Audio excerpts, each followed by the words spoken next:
Motley Crue's Vince Neil's Learjet crashes in Scottsdale. And the latest on American Airlines 5342. The Blackhawk turn off their transponder? Let's find out what this means on this episode of Taking Off.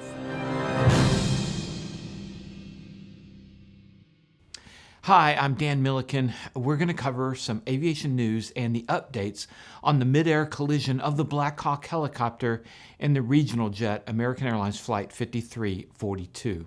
The NTSB has been quick to release information and pictures and video. I've never seen them release stuff like this fast, basically every day giving us a play-by-play, but I welcome it. Before we get to it, real quick, we've created a sister channel called In the Hangar, where we'll put all the hardcore aviation, the flying videos, talk show, things like that. If that's your cup of tea, check it out, subscribe, and watch. A link to the In the Hangar channel is in the description below, and I'll pin a comment with the link.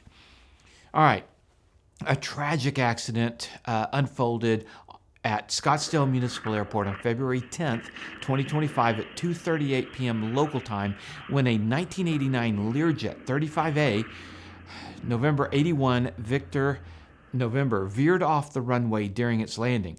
The left main gear collapsed.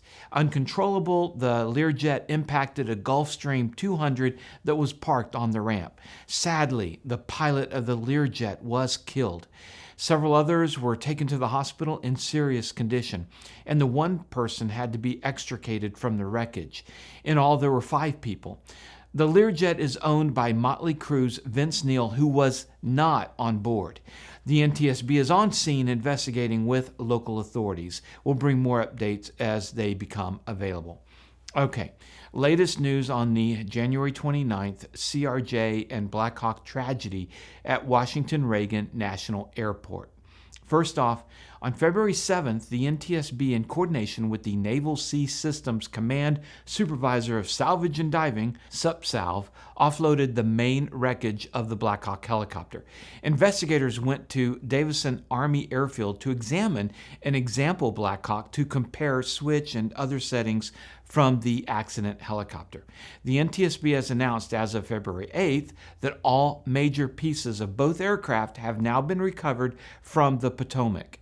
The parts of the CRJ-700 and the Sikorsky UH-60 have been moved to a secure airport facility for further examination and documentation.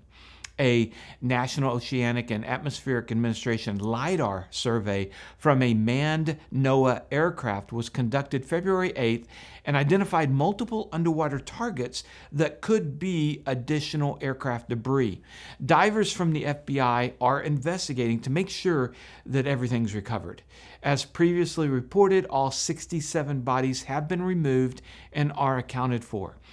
Among the major components recovered have been the avionics of the Blackhawk, and Senator Ted Cruz made a statement that the crew of the Blackhawk had turned off the ADS-B out transmitter.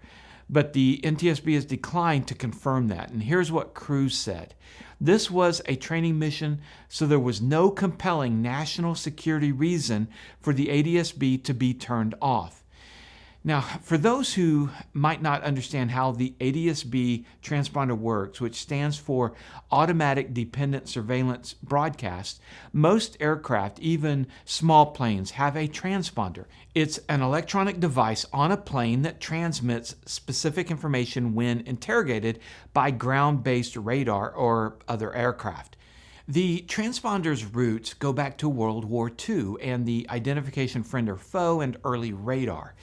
In the 50s, the technology started being adapted to civilian aviation, and over the decades it was improved. And then with the implementation of satellite technology, ADS-B was developed and allowed for aircraft to broadcast their precise location, their altitude, their speed, and other information.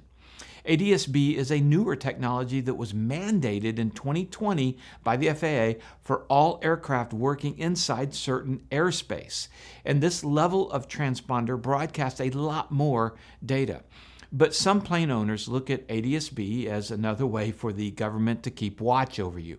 In fact, in a 2021 ruling, the FAA is not allowed to investigate a pilot based on ADS-B data only.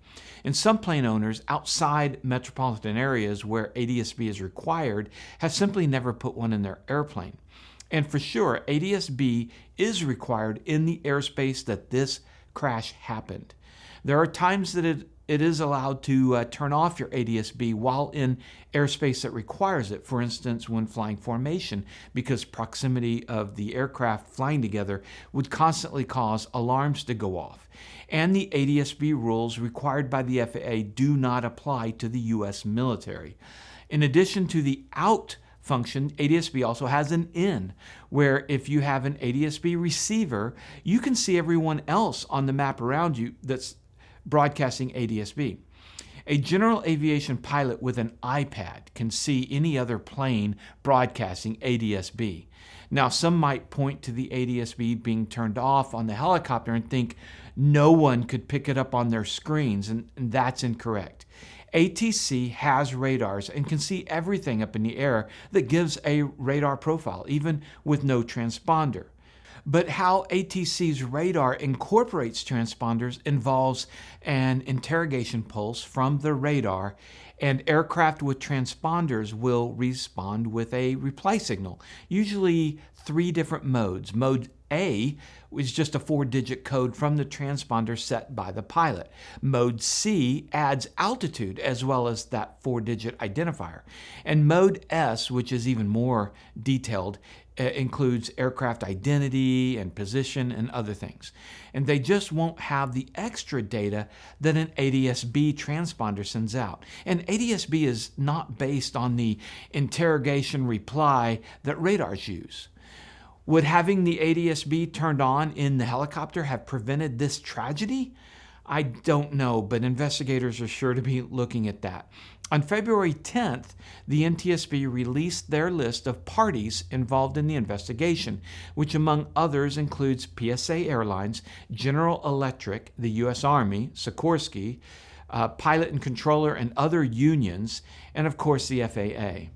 All right, let's take a look at what's going on as investigators start to put the pieces of the CRJ 700. Take a look.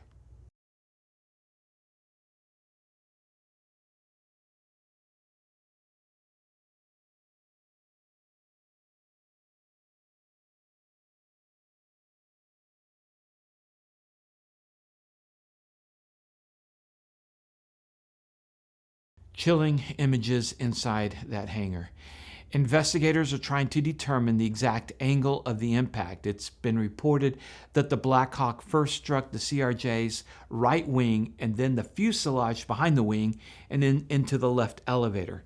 And here is footage of the Blackhawk being offloaded.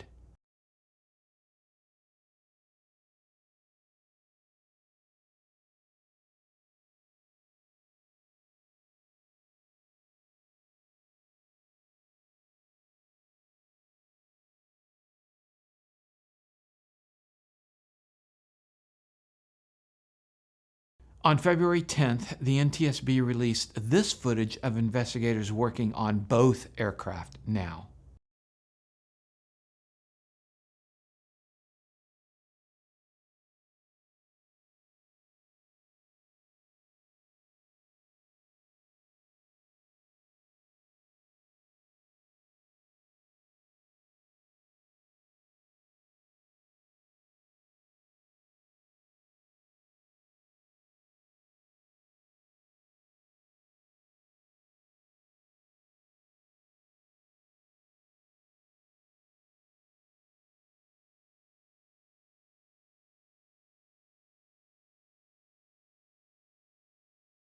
That's our update for today. Thanks for watching, and if you'd like more aviation content, check out our sister channel In the Hangar.